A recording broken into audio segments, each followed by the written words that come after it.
Well,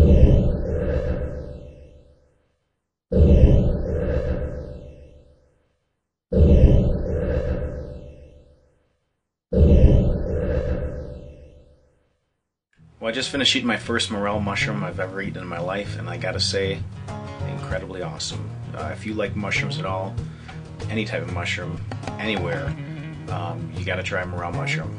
We went out the other day, last Saturday. I went out with one of the guys from the site, from the Minnesota Outdoorsman site. He goes by the username Duckkids, D-A-K-I-D-S. His name's Jerry. Great guy. He's been on the site for many years. He's been supplying incredible information on morel mushroom hunting for the past few years. I got in contact with him about a year ago, invited me out. I was pretty busy last spring. I found some time last weekend, decided to hit the trail with him, and man, I learned a lot from him. So, you know, I put together a little video here, a little information about morel mushroom hunting. Hope you enjoy. Your trail's all over through this stuff. Oh, I can't wait to see one of these. Oh my God, there's one right there. Yep. Hey, we got one, Mark. There's over there too, Tim. Shit, look at this. Tim, look to your right. There's two. Oh my God. Look at that, we found them. Isn't that sweet? Hey, Mark. Tim found the first ones.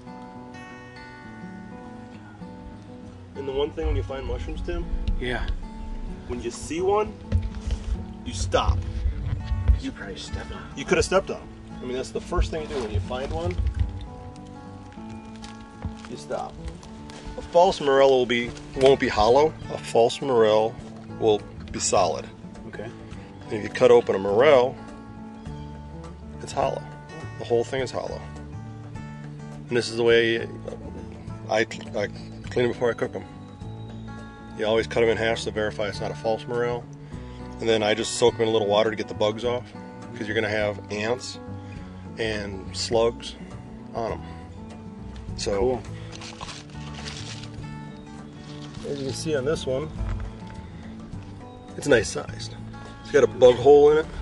Yep. It's probably 3 or 4 days old, and if you look inside of it, the ants have carried dirt in there. Yep. So, Huge. and here's a big slug.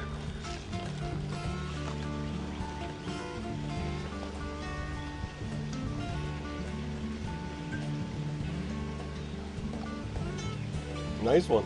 Yeah, it's real nice. There's a couple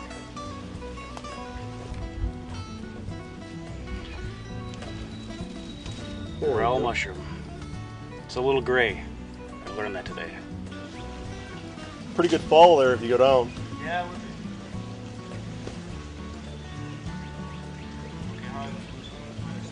Where'd it go? Oh, yeah, there.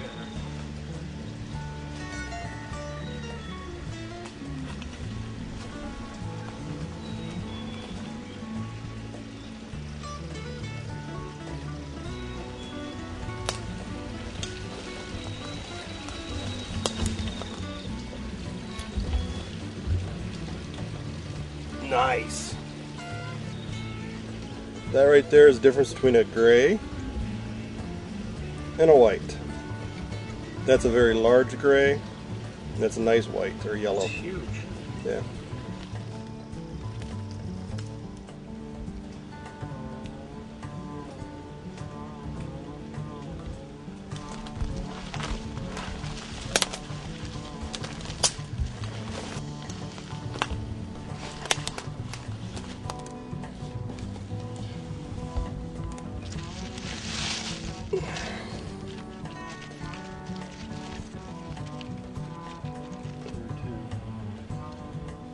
Be careful so you don't step on me and kill them. Just cut it into steps. Cut it off. There you go. Spreading the spores. They'll be there next year. I'm a mushroom man now. You're a mushroom man now. Get those other ones then.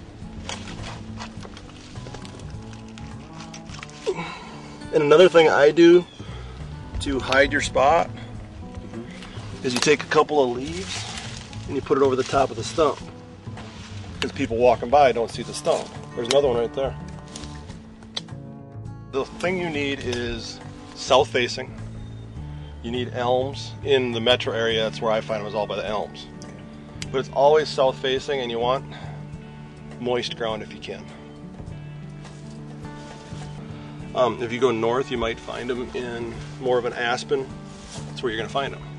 I've never hunted up in the northern part. I've always hunted in the West Metro. So it's where I go. It's what I know. I've been doing it since I was 7 years old, so that's just, I learned from my father. Usually it's the 1st of May. This year we had a abnormally early spring, and I found them on the 15th of April, which is 2 weeks earlier. Typically it's like when the lilacs start blooming, that's when you find more of the yellows, but the grays are usually a week before.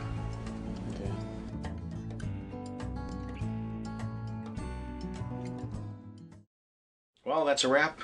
Just a little information here about morel mushroom hunting. Hope you learned something. Take something away, or head out in the woods yourself and find some downed elms and locate some mushrooms yourself. They say the season kind of ends right around May 15th, so we're running out of time here. Got a couple weeks left. I know with this wet weather we've been having up here in Minnesota that it's probably make some good mushroom hunting tomorrow. Actually, it's supposed to be nice and sunny, so it'll be a good day to get out. But you got a couple more weeks to do it. Feel free to hop on the site, Minnesota Outdoorsman. It's www.mnoutdoorsman.com. Go into our food plot, and actually it's in our general hunting forum. And you go into that forum. There's tons of information about morels. You know, talk to some of the guys on there that are doing it every day. Get some information from them. I hope the video helped a little bit. Kind of showed you what to look for, what not to look for.